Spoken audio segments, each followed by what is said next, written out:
The wisest person I ever met in my life, a third grade dropout.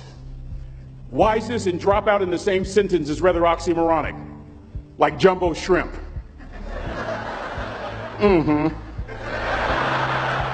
Like fun run, ain't nothing fun about it. Like Microsoft Works, y'all don't hear me. I used to say like country music, but I've lived in Texas so long, I love country music now. I hunt, I fish, I have cowboy boots and cowboy. Y'all, I'm a black neck redneck. Do you hear what I'm saying to you? No longer oxymoronic for me to say country music. And it's not oxymoronic for me to say third grade and dropout. That third grade dropout, the wisest person I ever met in my life, who taught me to combine knowledge and wisdom to make an impact, was my father. A simple cook. Wisest man I ever met in my life. Just a simple cook.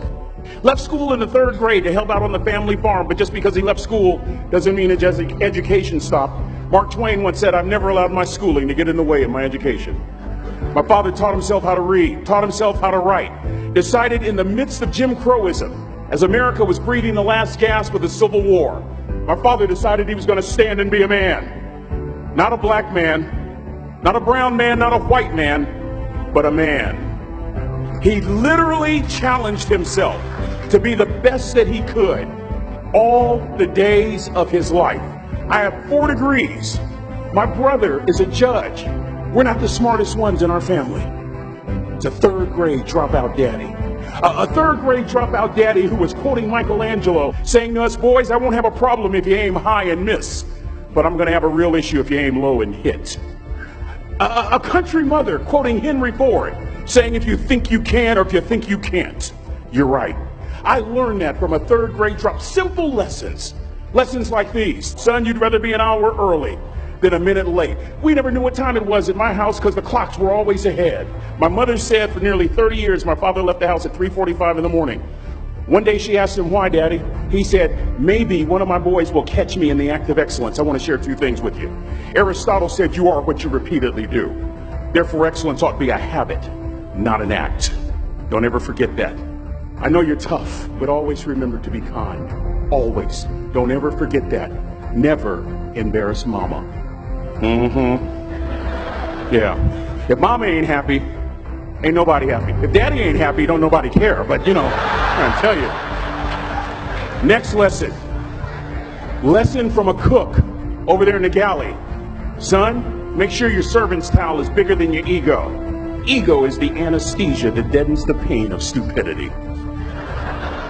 Y'all might have a relative in mind you want to send that to. Let me say it again. Ego is the anesthesia that deadens the pain of stupidity. Pride is the burden of a foolish person. John Wooden coached basketball at UCLA for a living, but his calling was to impact people. And with all those national championships, guess what he was found doing in the middle of the week? Going into the cupboard, grabbing a broom, and sweeping his own gym floor. You want to make an impact? Find your broom. Every day of your life, you find your broom. You grow your influence that way. That way you're attracting people so that you can impact them. Final lesson. Son, if you're going to do a job, do it right. I've always been told how average I can be. Always been criticized about being average. But I want to tell you something. I stand here before you, before all of these people, not listening to those words, but telling myself every single day to shoot for the stars, to be the best that I can be. Good enough isn't good enough if it can be better, and better isn't good enough if it can be best. Let me close with a very personal story that I think will bring all this into focus. Wisdom will come to you in the unlikeliest of sources, a lot of times through failure. When you hit rock bottom, remember this. While you're struggling, rock bottom can also be a great foundation on which to build and on which to grow. I'm not worried that you'll be successful. I'm worried that you won't fail from time to time. The person that gets up off the canvas and keeps growing, that's the person that will continue to grow their influence. Back in the 70s, to help me make this point, let me introduce you to someone. I met the finest woman I'd ever met in my life. Back in my day, we'd have called her a brick house. This woman was the finest woman I'd ever seen in my life. There's just one little problem. Back then, ladies didn't like big old linemen. The Blind Side hadn't come out yet. They like quarterbacks and running backs. We're at this dance, and I find out her name is Trina Williams from Lompoc, California. And we're all dancing, and we're just excited. And I decide in the middle of dancing with her that I would ask her for her phone number.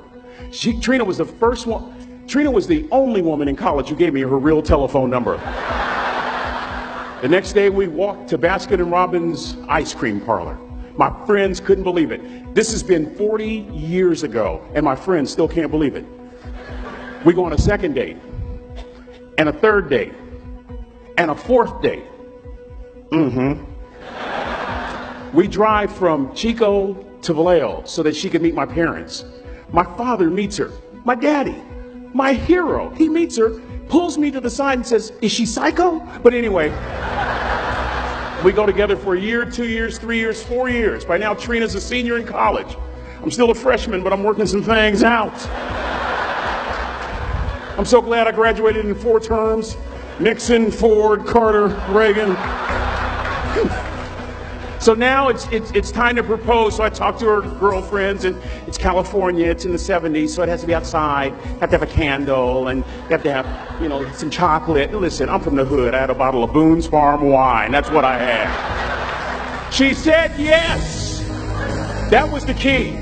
I married the most beautiful woman I'd ever seen in my life. Y'all ever been to a wedding, and even before the wedding starts, you hear this? How in the world? And it was coming from my side of the family.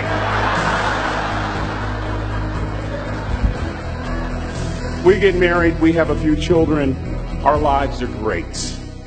One day, Trina finds a lump in her left breast. Breast cancer. 6 years after that diagnosis, me and my 2 little boys walked up to Mommy's casket. And for 2 years, my heart didn't beat. If it wasn't for my faith in God, I wouldn't be standing here today. If it wasn't for those 2 little boys, there would have been no reason for which to go on. I was completely lost. That was rock bottom. You know what sustained me? The wisdom of a 3rd grade dropout.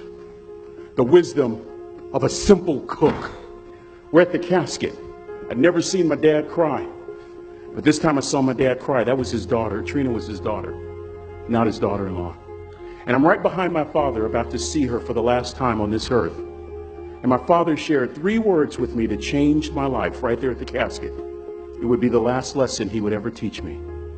He said, "Son, just stand. You keep standing.